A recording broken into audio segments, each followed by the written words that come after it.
In short मैं repeat कर देता हूँ, सीसीई में अर्धवार्षिक, वार्षिक इस नाम से परीक्षाएं नहीं होती हैं। SA1, SA2, SA3 नाम से परीक्षाएं होती हैं। दूसरा संरचनात्मक और योगात्मक जो है फॉर्मेटिव और समेटिव, उसके लिए मैंने आपको जो शब्दावली मैंने बताया था कि फॉर्मेटिव असेसमेंट जो होता है उसके लिए अगर हम अंग्रेजी में अगर एक शब्द बोलें तो formative assessment is just to know about what a teacher should do. एक टीचर को क्या करना चाहिए। जब आप इस प्रक्रिया को देखते हो तो ये फॉर्मेटिव है, क्या करना चाहिए से मेरा अभिप्राय है कि संपूर्ण शिक्षण अधिगम प्रक्रिया में एक शिक्षक क्या संशोधन परिमार्जन कर सकता है बच्चों के अधिगम के लिए, बच्चों के अधिगम के अवरोधकों को पहचान करके उनके लिए क्या बेटर योजना बना सकता है। ये सारी चीज़ संरचनात्मक में है। और योगात्मक में बच्चा क्या कर सकता है, what a student can do. संरचनात्मक what a teacher should do, और योगात्मक में what a student can do. एक बच्चा क्या कर सकता है, उसकी कैपेसिटी क्या है, उसने कितना सीख लिया है, ये सब जानना जो है वो योगात्मक का एक पार्ट है।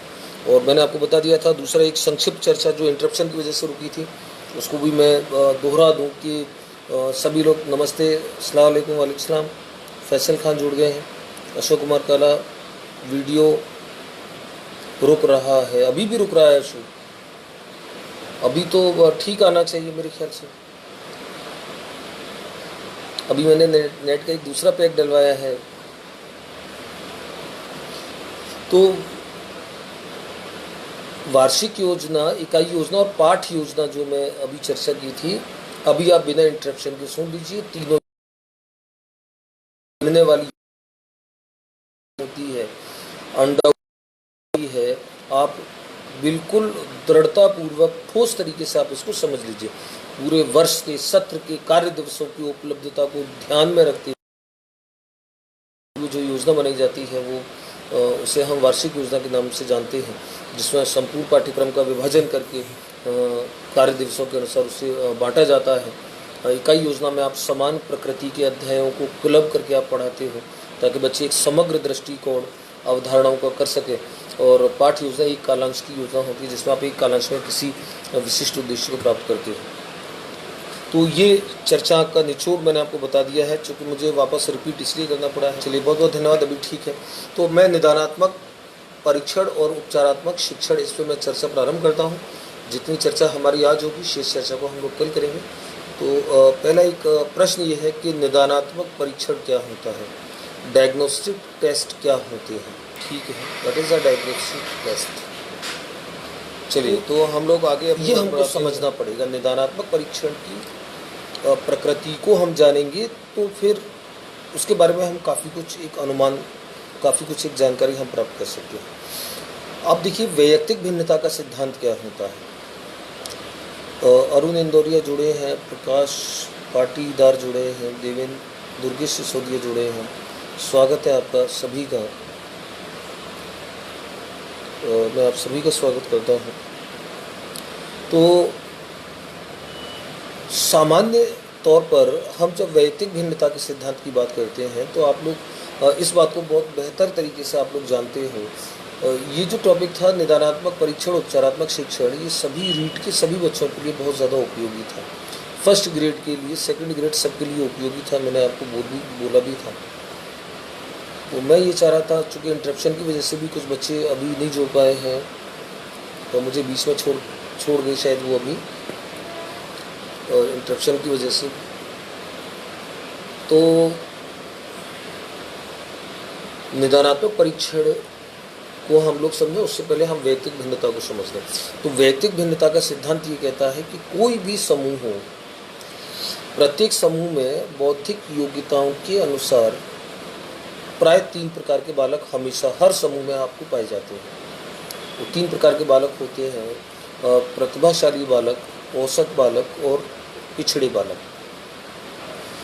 किसी भी कक्षा समूह में जब आपको इस बात का आपको पता करना हो कि बौद्धिक स्तरों के अनुसार बालक कैसे हैं, तो निश्चित तौर पे आपको ये 3 समूह जो हैं वो 3 समूह आपको मिल जाते हैं।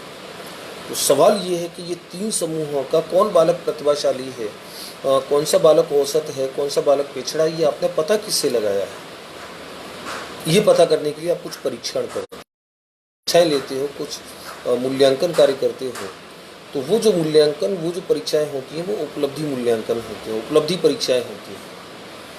वो उपलब्धि परीक्षाएं या निष्पत्ति परीक्षाएं, परफॉर्मेंस टेस्ट, अचीवमेंट टेस्ट, वो इस उद्देश्य से लिए जाते हैं कि आप कक्षा के उन बालकों का पता कर सकें जो बालक बौद्धिक क्षमताओं के अनुसार प्रतिभाशाली बालक की श्रेणी में आएंगे या औसत बालक की श्रेणी में आएंगे, कमज़ोर बालकों की श्रेणी में। ये काम उपलब्धि परीक्षणों का होता है। लेकिन मैंने आपको लिखाया भी था, आप लोग वापस समझ लीजिए कि कोई भी उपलब्धि परीक्षण यह पता तो लगाने में सक्षम होता है कि कक्षा के कमज़ोर बालक कौन से हैं, लेकिन उन कमज़ोर बालकों की कमज़ोरी का कारण क्या है, कमज़ोरी की प्रकृति क्या है, उस कमज़ोरी का विस्तार क्या है, वो कमज़ोरी बड़ी है, छोटी है, ये कमज़ोरी के कारणों का, उसकी प्रकृति का, उसके विस्तार का पता नहीं लगा सकते उपलब्धि परीक्षण।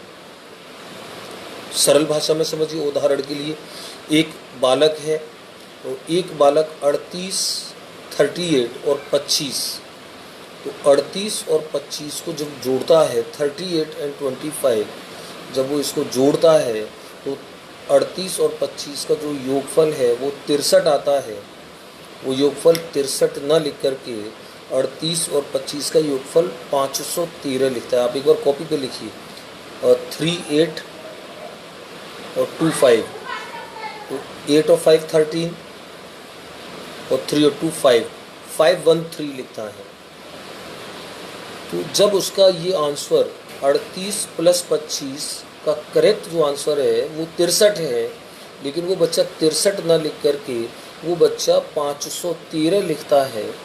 513 में उसने एक गड़बड़ की है। 513 में एक्चुअली उसने ज़्यादा बड़ा एक इशू नहीं किया है।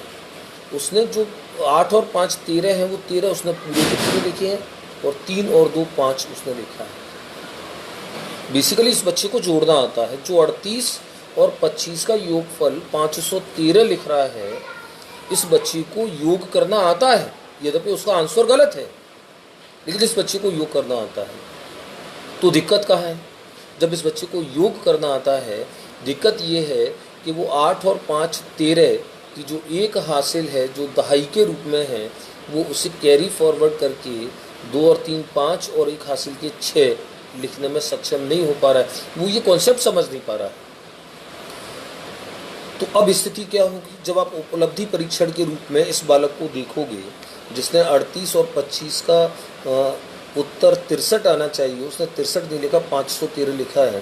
तो जब आप उपलब्धि परीक्षण के रूप में इस बालक को देखते हो तो आप इसको 0 अंक दे करके आगे बढ़ जाते हो। उपलब्धि परीक्षण केवल ये तय करता है कि उस बच्चे का उत्तर सही है या गलत है, लेकिन ध्यान रखो, निदानात्मक परीक्षण ये काम नहीं करता है। निदानात्मक परीक्षण इस बात पर विचार करता है कि 38 और 25 513 इस बच्चे ने लिखा, केवल एक मिस्टेक कर रहा है छोटी सी, कि वो एक है। कमजोरी का कारण क्या है, कमजोरी की प्रकृति, कमजोरी कितनी भयंकर है, कम भयंकर है या कितनी हल्की है, तो उसकी प्रकृति, उसके विस्तार का पता। तो निदानात्मक परीक्षण की परिभाषा क्या थी? वो परिभाषा मैंने आपको नोट्स में भी लिखाई थी, आप लोग वापस। निदानात्मक परीक्षण ऐसे विशेष परीक्षण होते हैं, ऐसे विशेष मूल्यांकन होते हैं जो कमजोर बालक का पता नहीं करते, जो कमजोरी के बालकों की कमजोरी के कारणों का और उसकी प्रकृति का पता लगाने के लिए किए जाते हैं। तो जैसे बच्चों ने क्लास में मुझसे पूछा था कि सर क्या ये निदानात्मक परीक्षण जो है, तो सामान्य तौर पर जो परीक्षाएं ली जाती हैं क्या उससे अलग होते हैं? तो बिल्कुल अलग होते हैं। आप लोग समझ लीजिए, सामान्य तौर पर हम क्लास में जो परीक्षाएं, जो परीक्षण, जो टेस्ट हम लेते हैं, वो टेस्ट, वो परीक्षण उपलब्धि परीक्षण होते हैं, जहाँ हमको ये अंक दे दी जाते हैं कि 10 में से आपके 6 अंक हैं या 5 हैं या 4 हैं या 10 में से 9 अंक हैं। वो हमको उपलब्धि दे करके आगे बढ़ जाते हैं। वो ये टिप्पणी नहीं डालते, वो कारण नहीं लिखते कि इस बच्चे की कमजोरी में ये कारण था। जो साथी जुड़े हैं मुझे दिख रहे हैं, जसवंत सिंह, ममता शर्मा, आप सभी लोगों का स्वागत है। सद्दाम अली खान, आपका स्वागत है। जयपाल सिंह राठौड़, स्वागत है। तो वो सभी जो बच्चे होते हैं जिनके अंदर किसी प्रकार की कोई त्रुटि जो बच्चे कर रहे हैं अधिगम प्रक्रिया में, हम लोग गणित शिक्षण की प्रक्रिया की बात करें गणित शिक्षण प्रक्रिया में जिन बच्चों के साथ कई प्रकार की छोटी छोटी, वो बोर्ड ब्लैक बोर्ड पर मैंने आपको लिख करके बताया था, आप मेरे नोट्स में जो आप देखेंगे अभी आप मौखिक समझ लीजिए, और भविष्य में जब भी अवसर मिला तो मैं आपको बोर्ड पे इसको सोल्यूशन करके भी मैं आपको बताऊंगा। वो उस प्रकार की जो त्रुटियां होती हैं, तो इस त्रुटि के कारण का पता करना है, हमको ये पता करना है कि ये बच्चे ने ये त्रुटि क्यों की, इसके किस कॉन्सेप्ट में गड़बड़ है। उपलब्धि परीक्षणों का काम ये जानना नहीं होता कि उस बच्चे के साथ ये गड़बड़ क्यों है। उपलब्धि परीक्षण सिर्फ ये जानता है कि गड़बड़ है या गड़बड़ नहीं है, और उसी आधार पर वो अंक दे करके आगे बढ़ता है। निदानात्मक परीक्षण ये तय करता है कि वो गड़बड़ है तो क्यों, तो त्रुटि के कारणों का पता करना। तो ऐसे विशेष परीक्षण, ऐसे विशेष मूल्यांकन जिनके माध्यम से कमजोरी के कारणों का पता किया जाता है, वो विशेष मूल्यांकन जो होते हैं वही निदानात्मक मूल्यांकन, निदानात्मक परीक्षण कहलाते हैं। तो निदानात्मक परीक्षण में और उपलब्धि परीक्षणों में अगर हम अंतर की बात करें, मैंने आपको अंतर की एक सारणी बनाई थी, यदि आप मेरे नोट्स देखेंगे तो आपको अंतर की एक सारणी मिलेगी, और अंतर की उस सारणी में मैंने आपको याद होगा, मैंने आपको लिखाया था कि उपलब्धि परीक्षण और निदानात्मक परीक्षण, इनके जो अंतर थे आपको याद है। उपलब्धि परीक्षण के मैंने लिखाया था, उपलब्धि परीक्षण केवल ज्ञानात्मक पक्ष का मापन करते हैं और मात्रात्मक प्रकृति के होते हैं। केवल ज्ञानात्मक पक्ष का मापन करते हैं और मात्रात्मक प्रकृति के होते हैं, वो एक उपलब्धि आपको, अंक आपको दे देंगे। निदानात्मक परीक्षण का नहीं करते, वो ज्ञानात्मक, भावात्मक, क्रियात्मक तीनों पक्षों का मूल्यांकन करते हैं, और ज्ञानात्मक, भावात्मक, क्रियात्मक तीनों पक्षों का मूल्यांकन करते हैं, तीनों पक्षों की जांच करते हैं। इसीलिए निदानात्मक परीक्षणों की प्रकृति जो होती है वो गुणात्मक होती है, उपलब्धि परीक्षणों की प्रकृति मात्रात्मक होती है, और निदानात्मक परीक्षणों की प्रकृति गुणात्मक। वो ये तय करते हैं, ज्ञानात्मक, भावात्मक, क्रियात्मक तीनों पक्षों की जांच करते हैं। वो ये तय करते हैं कि बालक के साथ ये कठिनाई है तो किस कारण से, क्या उसे मानसिक तौर पर कोई बाधा है या उसे संवेगात्मक तौर से कोई प्रॉब्लम है, इस बच्चे की इस कमजोरी के पीछे कौन सा रीज़न है, क्या कोई शारीरिक दोष छिपा हुआ है, क्या कोई मानसिक तनाव है, ये जानना ये निदानात्मक परीक्षण का काम है। लेकिन इन कारणों से उपलब्धि परीक्षणों को कोई मतलब नहीं है, वो आइदर यू आर करेक्ट और नॉट, वो सिर्फ ये तय करेंगे या तो आप सही हो या आप सही नहीं हो। तो जो साथी जुड़े हैं, आवरा शर्मा जुड़े हैं, आपका स्वागत है, और अशोक विष्णु जुड़े हैं, आपका स्वागत है, आप सभी लोग जो मुझे देख पा रहे हैं। तो उपलब्धि परीक्षणों को केवल मात्रात्मक प्रकृति का माना जाता है, केवल ज्ञानात्मक पक्ष का आकलन करते हैं, पता करते हैं। निदानात्मक परीक्षण गुणात्मक प्रकृति के होते हैं, ज्ञानात्मक, भावात्मक, क्रियात्मक तीनों पक्षों का परीक्षण करते हैं। एक और अंतर क्या होता है, एक और अंतर ये होता है कि उपलब्धि परीक्षणों का काम केवल ये उपलब्धि प्रदान करना होता है, बच्चे को कोई ग्रेड देना, कोई प्रतिशत देना, कोई अंक देना, ये उपलब्धि परीक्षणों का काम होता है। निदानात्मक परीक्षणों का काम कोई ग्रेड देना, संकेत देना, प्रतिशत, ये नहीं होता है।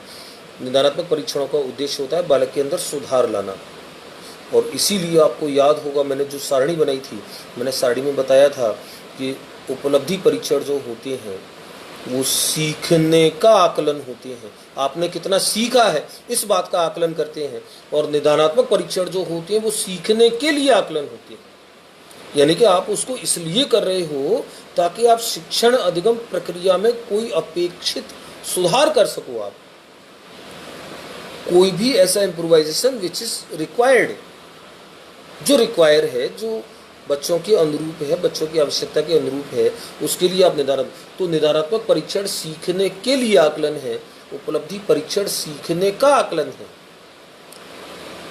तो एक हमने ये बात की थी, ये अंतर ज्ञानात्मक, भावात्मक, क्रियात्मक और वो अकेला ज्ञानात्मक, ऐसे अंतर की मेरी एक सारणी थी। एक और प्रमुख जो रीट में आया था वो प्रश्न, उपलब्धि परीक्षण और निदानात्मक परीक्षण के संबंध में कौन सा एक कथन सत्य है, इस नाम से एक प्रश्न परीक्षा में आया था, और वो प्रश्न ये था कि उपलब्धि परीक्षणों में प्रश्नों को व्यवस्थित करने का क्रम क्या होता है, और निदानात्मक परीक्षण में प्रश्नों को व्यवस्थित करने का क्रम क्या होता है। तो मेरी इस बात को अगर आप कॉपी पेन लेकर के बैठे हैं कोई बच्चे, और जो अगर मुझे देख पा रहे हैं, सुन पा रहे हैं प्रॉपरली, या बाद में जब आप वीडियो को जब आप देख रहे होंगे, जो नए बच्चे हैं, तो इस प्रश्न को बहुत अच्छे से मेंशन कर लेना कि उपलब्धि परीक्षण जो होते हैं, उपलब्धि परीक्षणों में प्रश्नों को सरल से कठिन की ओर व्यवस्थित किया जाता है। यानी कि उपलब्धि परीक्षणों में प्रश्नों की व्यवस्थित करने का जो आधार होता है वो सरल से कठिन की ओर होता है। कैसे? ऐसे सुनिए आप लोग कि हम जब परीक्षाएं देते थे, आपको याद होगा अभी भी जैसे आप बोर्ड एग्जामिनेशन होते हैं, 10वीं का लोकल एग्जामिनेशन होते हैं, तो क्रम क्या होता है? 10वीं का हो 12वीं का हो तो प्राय 28-30 प्रश्न परीक्षा में आते हैं, और वो 28-30 प्रश्नों का क्रम क्या होता है? पहले आपकी एक है संक्षिप्त उत्तर वाले, उसके बाद 2-2 नंबर के अति लघुत्तरात्मक टाइप होते हैं, तो सबसे एंड में 5 या 6 नंबर के प्रश्न आते हैं। वो सबसे नंबर के थे वो बिल्कुल सरल थे। तो बिल्कुल सरल, उससे कठिन और सबसे कठिन परीक्षा है वो उपलब्धि परीक्षण है। 12वीं की बोर्ड परीक्षा वो उपलब्धि परीक्षण है। 9th 10th की सामान्य परीक्षा जो वो उपलब्धि परीक्षण है।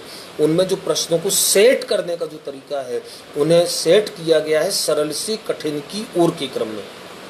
लेकिन निदानात्मक परीक्षणों में कभी भी प्रश्न सरल से कठिन के रूप में नहीं होते हैं। वे प्रश्न जो होते हैं वो बालकों की आवश्यकता, सीखने की आवश्यकता के क्रम में होती है। बालक को पहले क्या सिखाना है, तो कौन सा प्रश्न पहले रखना है जिससे कि वो अगले उस अधिगम को कर सके, इस आवश्यकता को ध्यान में रख करके बनाई जाती है प्रश्न। तो अंतर को मैं अगर फाइनली बोलूं कि उपलब्धि परीक्षणों में प्रश्नों का क्रम जो व्यवस्थित होता है वो सरल से कठिन होता है, और निदानात्मक परीक्षणों में जो प्रश्नों का जो क्रम होता है वो सीखने के क्रम में होता है। बालक को पहले क्या सिखाना जरूरी है, वहाँ सरल कठिन की बात नहीं है। बालक को पहले कौन सा संप्रत्यय बताना जरूरी है, इस क्रम में होगा। उसके बाद कौन सा संप्रत्यय बताएंगे, उसके बाद कौन सा संप्रत्यय, तो इस क्रम में प्रश्नों को सेट किया जाता है। तो ये उपलब्धि परीक्षण और निदानात्मक परीक्षणों में अंतर थे, जो मैंने प्रमुख अंतर मैंने आपको मौखिक चर्चा में कही। विस्तृत आप मेरे नोट्स में से वहाँ देख सकते हो आप। उसके बाद बात होती है निदानात्मक परीक्षण जो होते हैं, वो निदानात्मक परीक्षण के बारे में जैसे उसकी विशेषताएं, निदानात्मक परीक्षण से प्राप्त जो परिणाम होते हैं विश्वसनीय होते हैं, 100% विश्वसनीय होते हैं। निदानात्मक परीक्षणों के संबंध में निम्न में से कौन सा कथन सत्य है? एक बच्चे ने कल प्रश्न डाला था, मुझे याद आ गया, एक बच्चे ने प्रश्न डाला था कि सर निदानात्मक परीक्षण को आप सीखने के लिए आकलन कहा, संरचनात्मक आकलन को सीखने के लिए आकलन का, तो क्या सर, ये क्लास में भी मुझसे पूछा था किसी बच्चे ने कि क्या सर संरचनात्मक आकलन और निदानात्मक परीक्षणों में ये कॉमन है, तो क्या इसको हम वो बोल सकते हैं? आप समझ लीजिए दोनों में ये गुण कॉमन है, लेकिन उद्देश्य के थोड़े से अंतर की वजह से हम इनको नाम अलग अलग देते हैं। बाकी वो भी सीखने के लिए आकलन और ये भी सीखने के लिए आकलन है। मुझे संरचनात्मक आकलन के ऊपर ये जो रीट के 2 प्रश्न थे, मैं आपके लिए लेकर के बैठा था, तो इंटरप्शन की वजह से मुझे ध्यान नहीं रहा था। 2012 की रीट में 2 प्रश्न आए थे संरचनात्मक आकलन को लेकर के और योगात्मक आकलन को लेकर के। वो प्रश्न मैं आपके साथ शेयर करना चाह रहा था। आप देखिए 2 प्रश्न केवल CCE से 2 प्रश्न 2012 की रीट में एक साथ आ गए। वो प्रश्न क्या थे? प्रश्न थे योगात्मक आकलन का उद्देश्य होता है